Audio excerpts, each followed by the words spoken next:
व्यक्ति कितना स्वार्थी हो गया है, अपने स्वार्थ में किस तरीके से अपने सिद्धांत और नियत को बदलता है, ये सामने देखने को मिल रहा है। बुजुर्गों ने सही कहा है कि खीर में एक महेरी में न्यारे, यदि समय खराब आता है तो खुद की परछाई भी साथ छोड़ देती है। ऐसे ही कांग्रेस में इस समय एक माहौल रहा है कि जब कांग्रेस के वो नेता जिन्होंने बहुत कुछ कांग्रेस से पाया, पद पदवी मान सम्मान, और उन्होंने कांग्रेस को जब संघर्ष का समय आया तो उन्होंने साथ छोड़ दिया। उसमें एक नाम रामनिवास रावत जी का भी है, जिन्हें 5 बार कांग्रेस ने विधायक बनाया, सांसद की टिकट दी। साथ में दिग्विजय सिंह जी के मंत्रिमंडल में भी वो मंत्री रहे हैं, और इस बार वो कह के गए हैं कि कांग्रेस में टिकटें बिकती हैं, इसलिए वो अब कांग्रेस में रहना नहीं चाहते। आज उनका ऐसा बयान टीवी में दिखाई सुनाई पड़ रहा है। सबसे पहले प्रश्न तो मैं रामनिवास रावत जी से करना चाहूँगा कि आपको 5 बार टिकट दी है और आपने कितना पैसा कब कब किस समय और एक बार की टिकट में आपने टिकटों में दिया है, उसका वो खुलासा करें।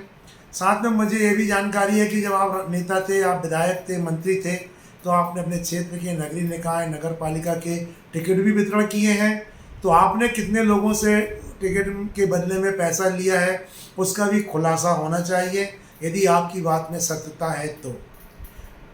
पर मुझे नहीं लगता कि ये बात में सत्यता हो, क्योंकि मैं अपने से कह सकता हूँ, कांग्रेस पार्टी ने मुझे 2 बार खुद पार्षद का टिकट दिया, मेरे बेटे हर्षित यादव को टिकट दिया, और मुझे 1 बार महापौर का टिकट दिया।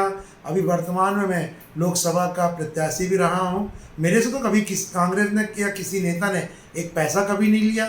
तो ये तो मैं विश्वास के साथ कह सकता हूँ कि कांग्रेस पार्टी पर जो आरोप आपके द्वारा लगाया गया है, ये पूर्णतः झूठ है। ये अलग बात है कि आपकी नीयत खराब हो चुकी है, और अगर आप अपने सिद्धांत और नीयत में सही हैं तो फिर कांग्रेस के उस पद को भी छोड़िए। क्यों नहीं छोड़ रहे आप कांग्रेस की विधायकी को? और जो आपको पेंशन मिल रही है वो भी छोड़िए। और मैं ये खाली रामनिवास रावत जी से नहीं कह रहा हूँ, जितने लोग कांग्रेस से गए हैं, जिन्हें कांग्रेस खराब लग रही थी, जो वर्तमान में पद में है, चाहे वो विधायक हों, चाहे वो महापौर हों, उनको चाहिए कि वो अपने पद से भी इस्तीफा दे दें, तब तो आपकी नैतिकता समझ में आती है। और कांग्रेस से मिल रही जो पेंशन है विधायक सांसदों को, वो भी छोड़ दें, तो हम ये बात समझ पाएंगे कि आप अपने सिद्धांतों में सही हैं और आप जो बोल रहे सही हैं। ऐसा नहीं है कि कड़वा कड़वा थू थू और मीठा मीठा गप गप। कांग्रेस की टिकट से मान सम्मान चाहिए है, कांग्रेस के नेता होने के बाद पद पदवी में रहना चाहते हैं, कांग्रेस के पद के बल पर जो उनको पेंशन मिलती है वो लेना चाहते हैं, वर्तमान के पद में रह के उसका मानदेय भत्ता चाहते हैं, हर मंच में माला माइक चाहते हैं, परंतु पद नहीं छोड़ेंगे। कांग्रेस खराब थी ये जरूर कहेंगे, और कांग्रेस की पीठ में छुरा भोंक के खुद गए हैं तो खुद अपनी अपने आप को गद्दार नहीं कहेंगे, जबकि पूरे समाज जानने लगी है, पूरे मतदाता जानने लगे हैं, क्षेत्र के लोग जानते हैं कि तुमने कांग्रेस की पीठ में छुरा भोंका है, तुमसे बड़ा कोई गद्दार हो नहीं सकता। भले समय परिस्थितियां आज कुछ भी हैं, आज पर आने वाले समय में ये जनता आपको माफ़ नहीं करेगी, क्योंकि आपने इस जनता की विश्वास पर ठोकरें मारी हैं, इस जनता की विश्वास को तुमने आहत किया है, ये ऐसा मेरा मानना है।